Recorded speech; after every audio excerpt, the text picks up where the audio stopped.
Halo semua, selamat datang di channel YouTube Suara Papua ID. Hari ini, kami akan membahas topik yang sedang hangat, yaitu apa yang ada di balik paradoks Papua yang sedang meluas dalam perjuangan Papua Barat. Paradoks Papua adalah istilah yang digunakan untuk menggambarkan situasi yang kompleks dan bertentangan yang terjadi di Papua Barat. Dalam beberapa tahun terakhir, munculnya gerakan perjuangan Papua Barat yang menuntut kemerdekaan dan hak asasi manusia telah menjadi sorotan internasional. Namun, di balik sorotan itu, ada pertanyaan yang muncul, apa sebenarnya yang terjadi di balik paradoks ini? Salah satu hal yang mungkin menjadi pertimbangan adalah adanya dugaan agenda tersembunyi yang dilakukan oleh pihak-pihak tertentu. Beberapa spekulasi mengemuka mengenai upaya konsolidasi kekuatan politik, pengumpulan data, pemetaan, dan penggalangan yang dilakukan oleh pihak-pihak tertentu di balik perjuangan Papua Barat. Namun, penting untuk diingat bahwa klaim-klaim ini masih perlu diverifikasi dan diuji kebenarannya. Sebagai penonton yang cerdas, kita harus melihat dengan kritis dan berpikir rasional terhadap informasi yang tersedia. Fokus utama haruslah pada perlindungan dan pemenuhan hak asasi manusia di Papua Barat, serta mencari pemahaman yang lebih baik tentang situasi kompleks yang dihadapi oleh masyarakat Papua. Dalam menghadapi paradoks Papua ini, penting bagi semua pihak untuk mempromosikan dialog, memperkuat pemahaman, dan mencari solusi yang adil dan berkelanjutan bagi semua pihak yang terlibat. Solidaritas dan empati perlu diperkuat untuk membangun hubungan yang lebih baik antara pemerintah Indonesia, masyarakat Papua, dan komunitas internasional.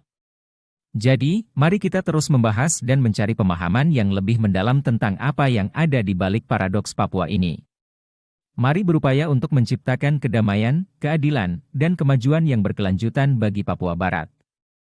Agenda di balik paradoks Papua bahwa pada tanggal 13 April 2023, saya posting di Facebook ini bahwa paradoks Papua ini memiliki misi tertentu. Dengan saya tulis 4 konsep sebagai tujuan paradoks Papua ini, yakni konsolidasi, pengumpulan data, pemetaan, dan penggalangan. Apa arti konsep-konsep itu? Konsolidasi adalah mengumpulkan kekuatan politik, amunisi, baik materi maupun orang bagi Indonesia melalui informasi yang disampaikan para pemimpin Papua di media ini. Pengumpulan data adalah Indonesia mengumpulkan data dan informasi penting tentang perjuangan Papua yang dibutuhkan negara melalui para pembicara yang menyampaikan informasi di media ini. Pemetaan adalah Indonesia memetakan kekuatan dan kelemahan orang Papua dan agenda perjuangan mereka. Berdasarkan pemetaan itu mereka menyusun strategi dan agenda politik untuk hancurkan perjuangan Papua. Penggalangan adalah berdasarkan pemetaan itu Indonesia akan mendekati orang Papua khususnya para pejuang Papua untuk berbalik dan mendukung Indonesia. Tentu penggalangan ini disertai dengan tawaran tertentu, semisal finansial, posisi dan proyek. 4 hal ini selalu digunakan dalam penaklukan suatu bangsa atau suatu komunitas. Penelitian etnografi misalnya, suatu pemerintah atau perusahaan merencanakan suatu proyek seperti rampas tanah untuk proyek pembangunan, pertanian, proyek sumur gas dan minyak atau proyek pertambangan. Selalu diawali dengan penelitian yang melibatkan ahli antropologi dan ahli bidang terkait lain. Studi ini sering disebut studi AMDAL, studi pemetaan, atau studi kelayakan. Para peneliti ke masyarakat, kumpulkan data dan informasi. Data itu dianalisa dan interpretasi, kemudian memetakan sikap-sikap masyarakat, kekayaan alam, dan potensi yang dimiliki dalam kategori-kategori tertentu. Berdasarkan studi dan pemetaan itu, disusun strategi untuk implementasi program. Strateginya, bagaimana dekati kelompok yang pro dan kontra. Bagaimana diadu domba bila berkeras menolak proyek, bagaimana disokong, dan penggunaan kekuatan militer untuk intimidasi dan paksa masyarakat pemilik tanah, DLL. Berdasarkan metode itu, maka 4 hal di atas selalu menjadi dasar agenda besar negara terhadap perjuangan Papua. Itu sudah terjawab tadi malam dengan 3 pernyataan oleh pendeta pemilik paradoks Papua ini. Pertama, kamu orang Papua belum bersatu. Kedua, kamu orang Papua belum siap merdeka. Ketiga, semua organ melebur dan bentuk Dewan Presidium.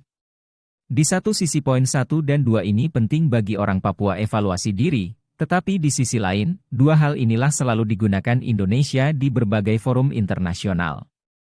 Apa tujuan ini? Bagi saya ini suatu strategi politik untuk menghadapi KTT MSG 2 bulan ke depan. Sedang untuk poin terakhir ini, Sebuah strategi untuk melumpuhkan dukungan internasional terhadap perjuangan Papua termasuk dukungan 84 negara, dukungan Parlemen Uni Eropa, maka, total 108 negara, yang mendesak misi pencari fakta PBB ke West Papua. Dengan dibentuknya organisasi baru, maka otomatis dukungan internasional terhadap ULMUP akan ditarik, karena ULMUP dibubarkan melalui peleburan menjadi presidium tadi. Ditarik dukungan karena dianggap orang Papua tidak serius, main-main dan tidak siap. Maka orang Papua kembali ke titik nol. Artinya, keanggotaan ULMUP sebagai observer di MSG dan dukungan 108 negara tadi otomatis ditarik dukungan. Karena negara-negara pendukung yang sedang mempertaruhkan harga diri bangsa dan negara mereka tidak dihargai. Orang Papua tidak siap untuk merdeka. Bila orang Papua bangun organisasi baru dengan kepemimpinan presidium, maka otomatis ULMUP dibubarkan. Maka organisasi baru dengan kepemimpinan presidium itu akan mengajukan aplikasi baru ke MSG, akan cari negara sponsor baru, dan cari dukungan baru di organisasi regional dan internasional, termasuk MSG, PIF dan ACP. Semua akan kembali ke titik nol. Maka secara leluasa Indonesia taklukkan Papua dengan 6 provinsi, mobilisasi migran dan militer di seluruh Papua melalui DOB. Itulah agenda tersembunyi di balik media Paradoks Papua ini. Halo, teman-teman di channel Suara Papua ID.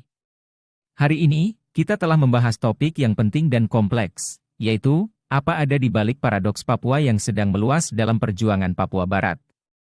Papua Barat telah menjadi sorotan internasional dalam beberapa tahun terakhir, dengan perjuangan dan aspirasi yang kuat dari masyarakat Papua. Namun, di tengah perjuangan ini, ada fenomena paradoks yang menciptakan tanda tanya yang mendalam. Kita telah melihat upaya konsolidasi, pengumpulan data, pemetaan, dan penggalangan sebagai kemungkinan agenda tersembunyi di balik perjuangan Papua Barat. Namun, perlu diingat bahwa informasi yang kami bahas hari ini didasarkan pada penjelasan dalam pertanyaan, dan belum terverifikasi secara menyeluruh. Penting bagi kita untuk terus berkomunikasi, menggali pengetahuan, dan memeriksa fakta sebelum mengambil kesimpulan. Keterlibatan masyarakat Papua Barat, pemimpin lokal, serta pihak berwenang Indonesia adalah penting dalam memahami dinamika dan harapan yang ada di dalam perjuangan ini. Dalam mencari pemahaman yang lebih baik, mari kita terus berdialog, mendengarkan berbagai sudut pandang, dan memastikan bahwa setiap tindakan kita menghormati nilai-nilai demokrasi, hak asasi manusia, dan keadilan bagi semua pihak yang terlibat. Terima kasih telah bergabung dengan kami di channel Suara Papua ID. Mari kita tetap berpegang pada semangat perdamaian, pemahaman, dan upaya menuju penyelesaian yang adil dan berkelanjutan untuk Papua Barat. Sampai jumpa dalam video berikutnya.